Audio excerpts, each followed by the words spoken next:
Hello everyone, I hope you're well. Today's video is going to be a book haul and I don't know how I've got so many books. Like, we are only just in January and I've already got so many books. How does this happen to one? Like, I honestly don't know. I think it was the time before like Christmas and New Year's when everyone's like sleepy and you don't really know what to do.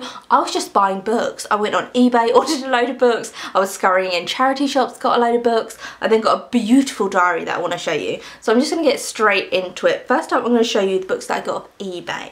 So first up, I got this one. Oh, look at that cover. It's like a cozy mystery. The Jasmine Moon Murder by Laura Childs. This is set in America. It's set in a tea shop. Some murder's gonna happen in this tea shop. It just looks lovely. And I love the TV program Murder, She Wrote, so I'm hoping it's gonna be a little bit like that. I then got another American one, which this is Trick or Treat Murder, and this is by Leslie Meyer, and it's got pumpkins, and this is set in, it's October in Maine and a murder's gonna happen on Halloween. Like, I honestly can't wait for that one. And then my last one I got off eBay, my boyfriend actually got for me. If you've watched the channel for a while, my channel, you'll know Christmas Cats, okay? I talk about that book so much. There is an artist called Lesley Ann Ivory, and she just draws pictures of cats. And her paintings have been on plates and bags. You can get loads of different stuff with her paintings on them, but you can also get books of her cat drawings, and they are so good and they honestly warm my soul. So she did one called Christmas Cats where it's got all different kind of cats, but she knows the cats personally and she's like, oh, this cat, I'll tell you a bit about this one, and I loved it and I keep talking about it. And so my boyfriend got me this one, and this is called Glorious Cats, the paintings of Lesley Ann Ivory, and it's just cats in loads of different like settings. I mean, what? Like, what is that? And then next to it, it will have some famous writing from someone who's famous or a famous cat lover, which I don't know what that means. I'm so intrigued. Oh my god, look at that. Oh, I love it. I love like the colours within it, everything about it. Just when you find an artist that you love, like I love Quentin Blake, I feel like you can't really describe why you like them, they just click with you, and Leslie is like that with me. I adore her art, so I'm very excited to read that, thanks to the boyfriend. Then I'm going to show you this diary. This is, I got it from Waterstones, and I had a Waterstones gift card from Christmas, and so I actually just paid for it on the gift card. This is the Victoria and Albert Museum diary. So that is actually a museum in London, and they have brought out this stunning diary. I'm going to show you it. It's like a week planner.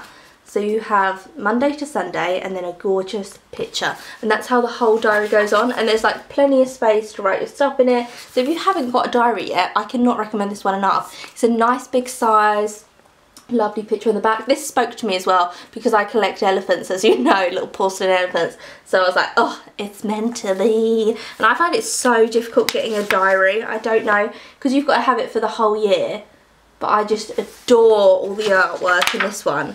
It's, oh my god, just absolutely stunning. So if you need to get a diary, I would highly recommend this one. Now I'm going to get onto the books that I scuttled in charity shops for, literally on the floor. I went into a charity shop and they just had their books in like baskets on the floor, and I was on my hands and knees like a dog, like sifting through. And then my boyfriend was like, you okay? I was like, yes! This is The Heart of London by Monica Dickens. Lovely. Like, look how gorgeous that is. This book came out in the 60s, so it's not actually a very antique book, but it's made beautifully.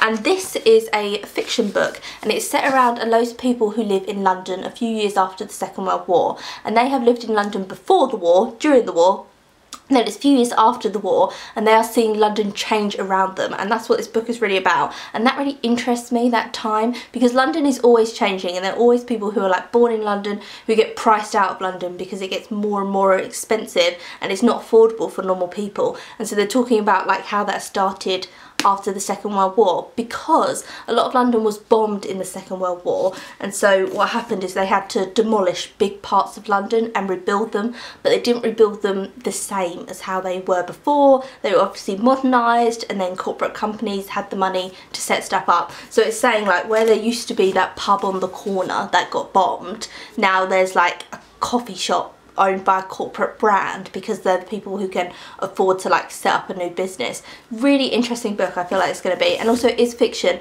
but it's got like a historical element within it. I then have one that I know nothing about, this Love Invents Us, Amy Bloom. Don't know anything about it, but it just spoke to me, and it's a coming of age of a young girl, and I thought it would be really good. And then the last book that I got was a cover buy, I'll be honest. This is Nick Hornby's Juliet Naked. I've never read any Nick Hornby before, and it's about a woman who she's in a relationship with a man, but they're not really getting along or seeing eye to eye, and that man idolises this rock star, and so she's had enough of him. They break up, and then bizarrely she starts on an online forum talking to the rock star that her ex-boyfriend used to talk to. It was a cover buy. I read a little bit of it and I thought it was true crime, and I don't know why, because it says something about like, and there certainly isn't an incident in a nightclub toilet, so I thought it was some kind of murder in a nightclub. Don't.